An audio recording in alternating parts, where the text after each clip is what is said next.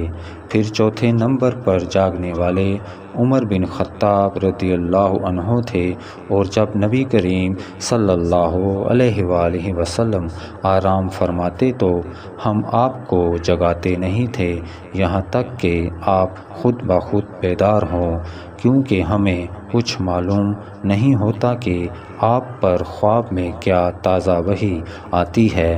جب عمر رضی اللہ عنہ جاگ گئے اور یہ آمدہ آفت دیکھی، اور وہ ایک نڈر دل والے آدمی تھے، پس زور زور سے تکبیر کہنے لگے۔ اسی طرح بآواز بلند آپ اس وقت تک تکبیر کہتے رہے جب تک کہ نبی کریم صلی اللہ علیہ وآلہ وسلم ان کی آواز سے بیدار نہ ہو گئے۔ تو لوگوں نے پیش آمدہ مصیبت کے متعلق آپ صلی اللہ علیہ وآلہ وسلم سے شکایت کی۔ اس پر آپ صلی اللہ علیہ وآلہ وسلم نے فرمایا کہ کوئی حرج نہیں، سفر شروع کرو۔ پھر آپ صلی اللہ علیہ وآلہ وسلم تھوڑی دور چلے۔ اس کے بعد آپ صلی اللہ علیہ وآلہ وسلم ٹھہر گئے اور وضو کا پانی طلب فرمایا اور وضو کیا اور اذان کہی گئی۔ پھر آپ صلی اللہ علیہ وآلہ وسلم نے لوگوں کے ساتھ نماز پڑھی۔ جب آپ صلی اللہ علیہ وآلہ وسلم نماز پڑھانے سے فارغ ہوئے تو ایک شخص پر آپ صلی اللہ علیہ وآلہ وسلم کی نظر پڑی جو الگ کنارے پر کھڑا ہوا تھا، اور اس نے لوگوں کے ساتھ نماز نہیں پڑھی تھی۔ آپ صلی اللہ علیہ وآلہ وسلم نے اس سے فرمایا کہ اے فلاں، تمہیں لوگوں کے ساتھ نماز میں شریک ہونے سے کون سی چیز نے روکا؟ اس نے جواب دیا کہ مجھے غسل کی حاجت ہو گئی اور پانی موجود نہیں ہے۔ آپ صلی اللہ علیہ وآلہ وسلم نے فرمایا کہ پاک مٹی سے کام نکال لو، یہی تجھ کو کافی ہے۔ پھر نبی کریم صلی اللہ علیہ وآلہ وسلم نے سفر شروع کیا تو لوگوں نے پیاس کی شکایت کی۔ آپ صلی اللہ علیہ وآلہ وسلم ٹھہر گئے اور فلاں یعنی عمران بن حسین رضی اللہ عنہ کو بلایا۔ ابو رجا نے ان کا نام لیا تھا، لیکن اوف کو یاد نہیں رہا، اور علی رضی اللہ عنہ کو بھی طلب فرمایا۔ ان دونوں سے آپ صلی اللہ علیہ وآلہ وسلم نے فرمایا کہ جاؤ پانی تلاش کرو۔ یہ دونوں نکلے۔ راستے میں ایک عورت ملی جو پانی کی 2 پکھالیں اپنے اونٹ پر لٹکائے ہوئے بیچ میں سوار ہو کر جا رہی تھی۔ انہوں نے اس سے پوچھا کہ پانی کہاں ملتا ہے؟ تو اس نے جواب دیا کہ کل اسی وقت میں پانی پر موجود تھی، یعنی پانی اتنی دور ہے کہ کل میں اسی وقت وہاں سے پانی لے کر چلی تھی، آج یہاں پہنچی ہوں، اور ہمارے قبیلے کے مرد لوگ پیچھے رہ گئے ہیں۔ انہوں نے اس سے کہا اچھا ہمارے ساتھ چلو۔ اس نے پوچھا کہاں چلوں؟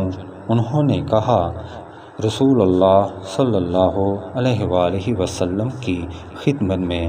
اس نے کہا اچھا وہی جن کو لوگ صابی کہتے ہیں؟ انہوں نے کہا یہ وہی ہیں جسے تم کہہ رہی ہو۔ اچھا اب چلو۔ آخر یہ دونوں حضرات اس عورت کو نبی کریم صلی اللہ علیہ وآلہ وسلم کی خدمت مبارک میں لائے اور سارا واقعہ بیان کیا۔ عمران نے کہا کہ لوگوں نے اسے اونٹ سے اتار لیا۔ پھر نبی کریم صلی اللہ علیہ وآلہ وسلم نے ایک برتن طلب فرمایا اور دونوں پکھالوں یا مشکیزوں کے منہ اس برتن میں کھول دیے، پھر ان کا اوپر کا منہ بند کر دیا، اس کے بعد نیچے کا منہ کھول دیا اور تمام لشکریوں میں منادی کر دی گئی کہ خود بھی سیر ہو کر پانی پئیں اور اپنے تمام جانوروں وغیرہ کو بھی پانی پلائیں۔ پس جس نے چاہا پانی پیا اور پلایا اور سب سیر ہو گئے۔ آخر میں اس شخص کو بھی ایک برتن میں پانی دیا جسے غسل کی ضرورت تھی۔ آپ صلی اللہ علیہ وآلہ وسلم نے فرمایا، لے جا اور غسل کر لے۔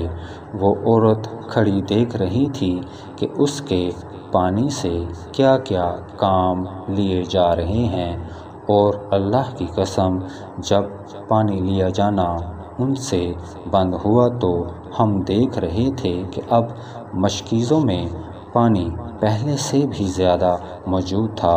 پھر نبی کریم صلی اللہ علیہ وآلہ وسلم نے فرمایا کہ کچھ اس کے لیے کھانے کی چیز جمع کرو۔